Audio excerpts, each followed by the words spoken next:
এর থেকে তো পুজো না করা ভালো। এটা কলকাতা, হরিণঘাটায়, নগরুখরায় এই ভাষাতে একজন হেডমাস্টারকে বলছেন আমি দেখে নেব, এখানে পুজো করতে পারবে না। এটা মোদির জায়গা নয়।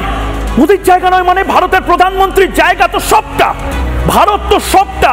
সেখানে সরস্বতী পুজো প্রতি ইঞ্চিতে ইঞ্চিতে হবে। মিনমিনে মিডিয়া এগুলো বলেনি বলে আজ মিনমিনে মিডিয়াকে লোকে বয়কট করছে।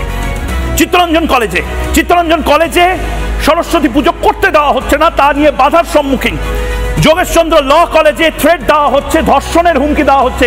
মুখ্যমন্ত্রী মমতা বন্দ্যোপাধ্যায়ের কলেজ যোগেশচন্দ্র কলেজ, সেখানে সরস্বতী পুজো হচ্ছে না। ভাবুন, অনেক সেকুলার হয়েছেন, অনেক বুদ্ধিজীবী হয়েছেন, অনেক বিদ্বজন হয়েছেন, কিন্তু এই রেকর্ড ভাঙতে পারেননি। আপনার নিজের শহর কলকাতাতে সরস্বতী পুজোটাও করা যাবে না। এরপরে বলবেন আহা কি খিচুড়ি খাইলাম।